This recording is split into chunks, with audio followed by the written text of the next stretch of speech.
Hello and welcome to Coin Lady channel. It is with this that I will begin. Advocate for Ripple takes crucial next step in XRP. Investors suit the length of time this person has been holding XRP will now make you laugh. According to the evidence presented by Deaton, XRP holders have a perspective that is fundamentally different from the parties. He goes on to say that the main plaintiff bought XRP on January 1 and 16 th 2018 and sold it on January 9 th and 17 th. This meant that he had only held XRP for a short period of time, 2 weeks more than 5 years prior. Deaton, along with the other 75,890 current XRP holders, continues to propose MSI and holds XRP at this time. He goes on to say that XRP has changed since he created it in 2023 due to developments in blockchain technology and new applications for the cryptocurrency. For reasons that are either unknown to or ignored by the plaintiff, a large number of XRP holders acquired the cryptocurrency and held onto it for 2 weeks. We've had XRP for years, but they want us to pay them back because they didn't make money in the first 2 weeks. If we held out for years, shouldn't we get something too? You can't take it seriously. I'm pretty sure he's the guy who literally lost $50 trading XRP back when it was a big deal. However, the XRP we have now is not the same as the XRP we had in 2018. The XRP of now is very different. This year is going to be huge for the XRP ledger as more and more initiatives adopt it. Furthermore, Ripple is out there constructing the infrastructure necessary to support CBDCs. That which was once only speculation is rapidly becoming established fact. Today, Ripple's general counsel compared the early resistance to the US government's crypto crackdown to the early resistance of snowboarders. In my opinion, this is fantastic. Since then, Ripple's general counsel Stuart Eldorado has drawn parallels between the 1980s and the current aversion to crypto in the United States. Yesterday, the lawyer did this by tweeting a CBC News clip from 1985 that detailed the hostility that ski hill owners felt towards the developing sport. And that's how the United States, in my opinion, views crypto. It's uncharted territory outside of their ability to manage. This poses a risk to the financial sector. They've been raping for money for a long time, and it's a big problem for the system. These large financial institutions want to keep reaping the annual profits from the current financial system. Since this is the case, it's no wonder they fear crypto. Garlinghouse mentioned a market where Ripple is doing well and named 5 positive developments related to cryptocurrency regulation around the world. And here Garlinghouse says, we see that the number of positive global regulation developments is going strong, with Dubai as the prime example, despite what has happened in the United States in just the last few weeks. Dubai, which has always been focused on technological advancement, has just released new rules governing the conduct of market participants in every aspect of the industry, from advertising and compliance to token distribution and beyond. In October of 2021, PYPL, an international financial services firm, became Ripple's first on-demand liquidity partner in the country. After that, he discusses not only South Korea but also Australia. Thus, progress elsewhere is far outpacing that in the United States. Because of this, we will be left in the dust when the new financial system is implemented. I can't seem to find William Himmon's talk. Gary Gensler has decided to unleash nuclear weapons on the crypto community. Ripple needs to hit SEC with the big one. I can almost hear the Hinman speeches now.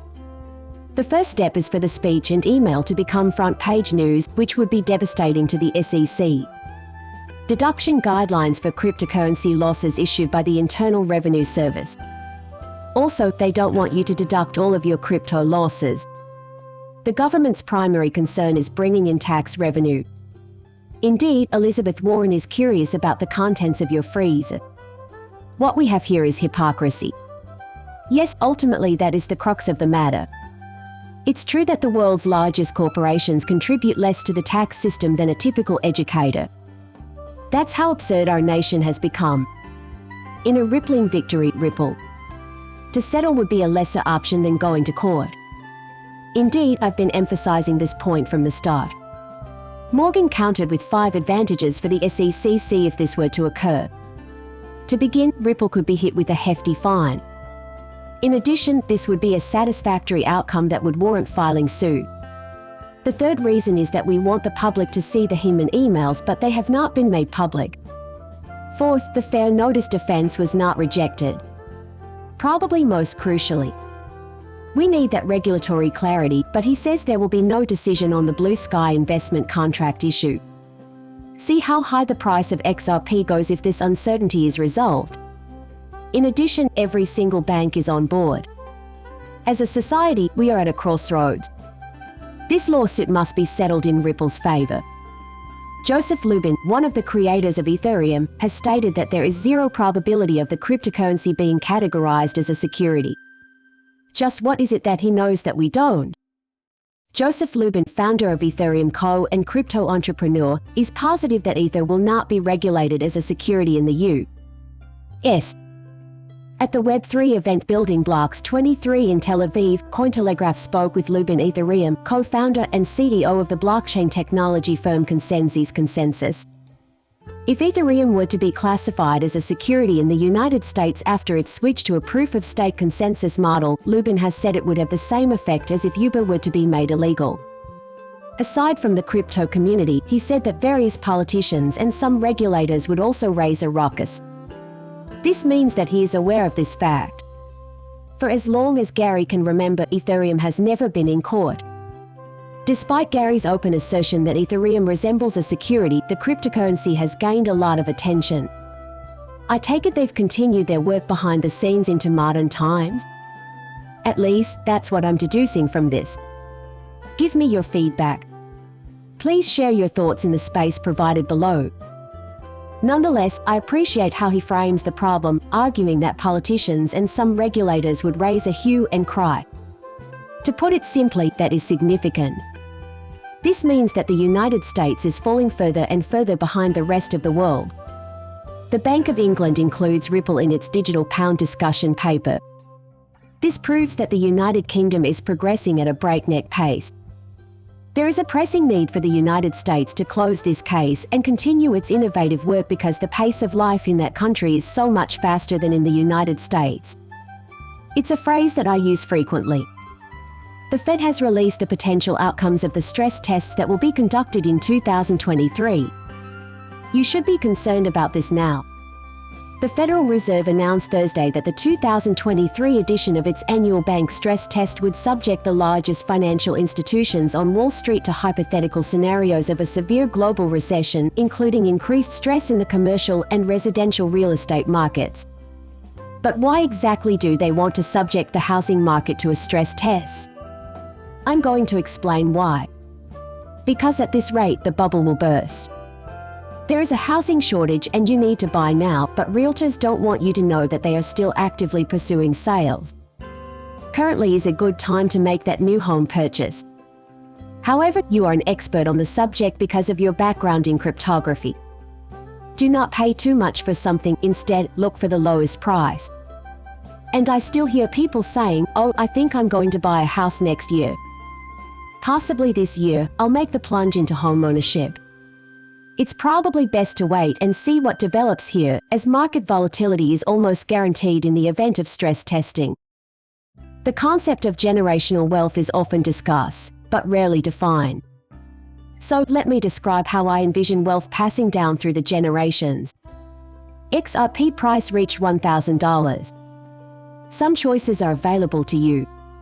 First, you could easily establish the trust that I mentioned in yesterday's video, or you could acquire passive income, allowing you to sit back and enjoy a steady stream of funds for the rest of your life.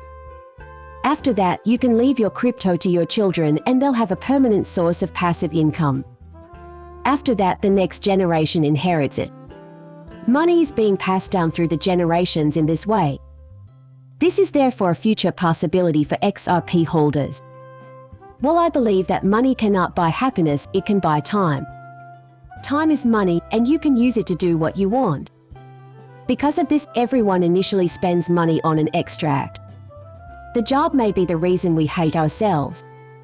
Perhaps we don't feel like getting up and repeating yesterday's activities. Moreover, I get that point. That's why you should keep your XRP even though its value may fluctuate in the future. However, I am certain that your future is bright so long as you keep your XRP. This concludes our video for today. Thanks to everyone who has watched my videos. Please like and subscribe my channel. See you in the next video. Bye.